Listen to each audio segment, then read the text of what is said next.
გახდა თუ არა საქართველოს დედაქალაქი უცხო ქვეყნის სპეცსამსახურის ტერაქტის მოედანი. ეს კითხვა გასულ კვირას დაისვა მას შემდეგ, რაც ჩეჩენი ეროვნების მოქალაქე ცეცხლსასროლი იარაღი დაჭრეს. არა გამორიცხული, რომ ეს სულთა კრიმინალური შემთხვევა იყოს, თუმცა ყველას კარგად გვახსოვს პანკისის პრობლემები, როგორც ცდილობდა ამ თემით ჩვენი ჩრდილოელი მეზობელი манипуლირებას, ამიტომაც ასეთ მოვლენებს განსაკუთრებული ყურადღება მას შემდეგ ექცევა, რაც სირიაში საქართველოსთან რეკრუტებმა აქტიურად დაიწყეს წასვლა. ვიცი ზუსტად რომ საქართველოს მემდრები არ მყავს. ხელში 4 ჭრილობით ზელიმხან ხანგოშვილი, იგივე თორნიკე ქავთარაშვილი ახლა რესპუბლიკურ საავადმყოფოში პოლიციის მეთვალყურეობის ქვეშ მკურნალობს. თავდასხმის შემდეგ ის პირველ და ერთადერთ ინტერვიუს პოსტსკრიპტუმს აძლევს. უკვე რომ მივხვდი რომ ისროდა ცოტა ჩაუქნიე თავი და ეხელი ამოვწიე სროლა რომ შეწყდა. მაგ დროს ნახე ვაღონტ უკვე გარბოდა ზურგიდან რაღაც კუბიკიანი რაღაც საროჭკე ეცადებიდან. 28 მარტს დილის 9 საათზე ზელიმხან ხანგოშვილი გამოდის თავისი სახლიდან გელოვანის 30 ნომერში.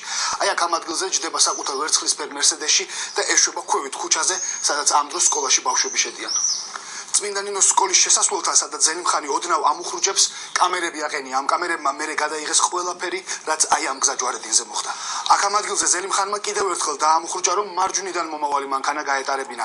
უკან კიდევ ერთი ავტომობილი მოადგა მას, მაგრამ ამ დროს თავდასხმელი, რომელიც ამ ადგილზე ზურგით იდგა, მისკენ შემოტრიალდა და სროლა დაუწყო.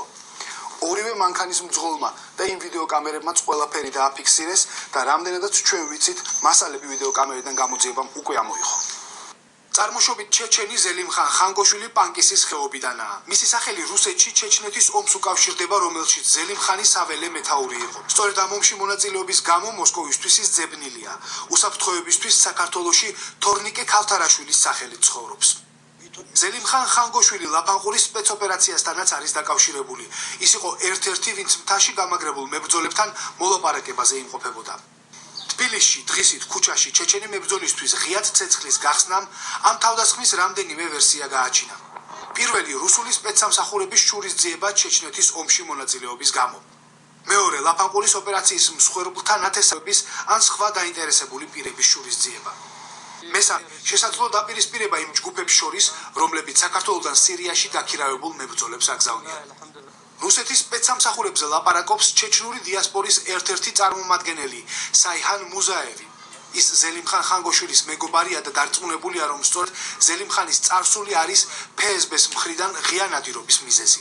ეს რუსეთის სპეცსამსახურების გაკეთებულია, იმიტომ რომ ზელიმხანი ჩეჩნეთის ომის ვეტერანია და არც მალავს ამას.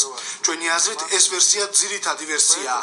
დღეს საქართველოში ისეთი მდგომარეობაა, რომ არც ერთი ჩეჩენი დევნილი აქ თავს უსაფრთხოდ არ გრძნობს. კრემლის შურისძიებაზე ლაპარაკობს ექსპერტი კავკასიის საკითხებში ალეკო კვახაძეც. მას მიაჩნია, რომ თბილისში მომხდარი თავდასხმა იმ რუსული სპეცოპერაციის გაგრძელებაა, რომელიც მთელ მსოფლიოში ჩეჩენი მეთაურების წინააღმდეგ მიმდინარეობს. რუსეთის სპეცსამსახურები მიზან მიმართულად კლავენ ეთნიკურ ჩეჩენ მოქალაქებს, მათ ვინცაც წვლილი მიუძღვის რუსეთ-ჩეჩნეთის ომში.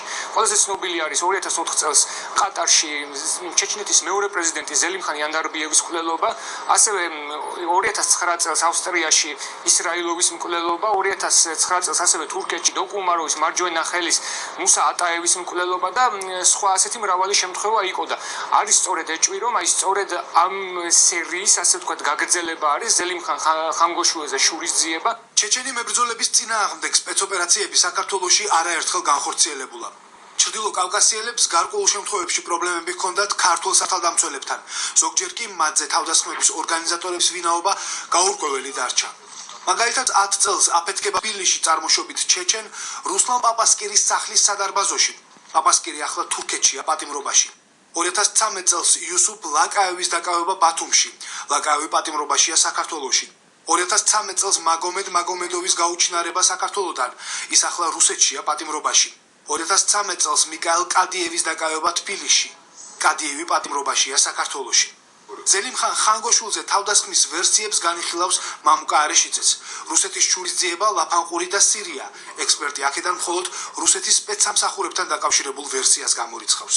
შეიძლება იყოს კრიმინალური გარჩევა, შეიძლება იყოს რაღაც ესე ვთქვათ, პოლიტიკური თემა, შეიძლება იყოს ეკონომიკური რაღაც საკითხებიც, ძველი ამბავიც, რთულია ჯერჯერობით ერთადერთი ჩემთვის მაგალითად ცოტა წარმოუდგენელია, რომ ეს სპეცსამსახურების გაკეთებული იყოს, იმიტომ რომ მე მეჩვენება რომ არაპროფესიონალურად არის ჩატარებული ღონისძიება იმ თემასთან ვაკავშირებ მე ამ ამბავს რაც შემთთვის ახლობელია შეიძლება ვწდები მაგრამ მაინც ლაპანყურის ამბავთ იმიტომ რომ ვიცი რომ რბილად რო ვთქვათ ხეობაში ბევრი იყო ზელიმხანის როლით უკმაყოფილო ხეობაში ამბობს ამის შესახებ ვინმე რამეს კი ჩვენი კომისიის მუშაობის დროს ჩვენ ამის თაობაზე თვითონ ხეობის მაცხოვრებლებმა გვითხეს თავად ზელიმხან ხანგოშვილი სწორედ რუსეთის სპეცსამსახურების შურისძიებაზე ლარაკობს.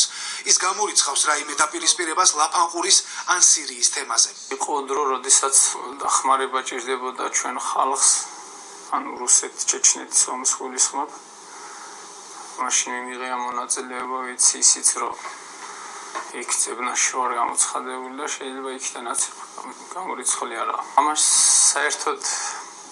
საერთოდ შეხება არ ლაფანყურთან და ამ საქმესთან საერთოდ შეხება არ აქვს სირიას და ამ საქმეს იმიტომ რომ მე რაც არ გამიკეთებია არ არსებობს ვინმე თუ რაღაც სერიოზულად თუ მიდგება ამ საქმეს რომ კაცი რომ მოკლას ოდნავ მაინც გაარკვევს მაგას რომ მართლა არის რამეში თუ არა და მაგ შემთხვევაში დარწმუნდება რომ არ ვარ არაფერში ზელიმხან ხანგოშულს იგივე თორნიკე ქავთარაშვილს თავდამსხმელმა 8-ჯერ ესროლა კრიმინალისტებმა ადგილზე მაკაროვის პისტოლეტის ჰილზები იპოვეს. ხანგოშულმა თავდასხმელი ზურგიდან დაინახა, მაგრამ შემთხვევას ყავს მინიმუმ 2 თვითმხილველი, რომლებიც გზაჯვარედინზე საკუთარი მანქანებიდან ხედავდნენ ყველაფერს. ვიდეოკამერებმა გადაიღეს თავდასხმა და ეს მასალა სამართალდამცველებმა უკვე ამოიღეს და ნახეს. ხანგოშვილი ამბობს, რომ თუ დამნაშავემ მიმალვა მაინც შეძლო, ესე იგი მას სერიოზული მფარველები ჰყავს.